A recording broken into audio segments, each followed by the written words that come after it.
next thing that happened was my muscles hardened. I was actually, that happened fairly quickly. I noticed that suddenly I could I had strength that and hardness that I didn't otherwise have before, but because I don't exercise and I spend a lot of time here in front of the computer and things like that.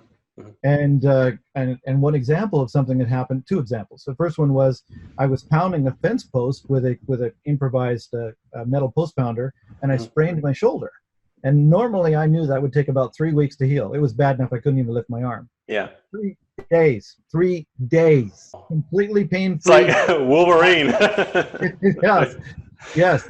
And another next thing, I'm doing a total gut renovation of this particular house, and in one particular place we had to take out part of the foundation. In order to do that, there was a lot of concrete that needed jackhammering, and I jackhammered when I was working in the mines when I was younger, so I knew how to run a jackhammer. But these 20 and 30-year-olds didn't want to get shook around by a jackhammer, and they were scared of it, so I just grabbed it and jackhammered for 6 hours. And like I say, I was 58 years old at the time, and I thought I was going to have to pay for that.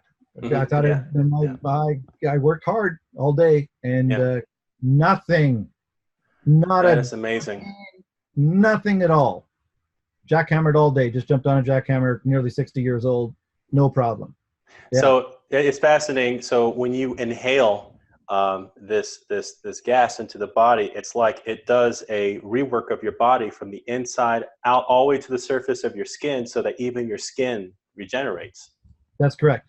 And your body does that itself. All you're doing is giving the body the nutrition and energy it needs. And I say that in this way because this is the next generation of hydrogen for health. One of the things that is out there, people are realizing that hydrogen is good, but we are already into the next phase, which is the Brown's gas or hydroxy or HHO, whichever you want to call it. It's all the same gas. But it has a component called electrically expanded water. It's not just the hydrogen. It's a component, 3 components in this gaseous mixture. You've got your hydrogen, your oxygen, and your electrically expanded water. The electrically expanded water is a plasma form of water. It's water that is not split into hydrogen and oxygen. It's still water, but it's soaked up enough energy, like a sponge soaks up water, until it became a gaseous form of water that is the 4th state of matter. So in states of matter, you have your solid, which is ice. You have your liquid, which is what we call water. You have your vapor, which is called steam or water vapor. And then you have your plasma, which is the electrically expanded water. So you have this electron-rich form of water that you're inhaling or putting in the water to drink. And that goes into your blood. And that charges your blood with energy. And that energy is what you need to help rebuild your body. People who are ill or have been chronically dehydrated, as in lacking of hydrogen,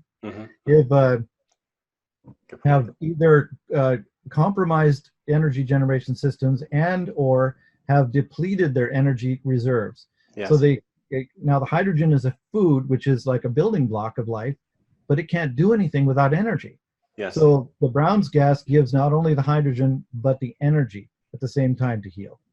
So that's why it's very important on this, the hydroxy is the way to go if you want your maximum therapeutic benefit, in my opinion.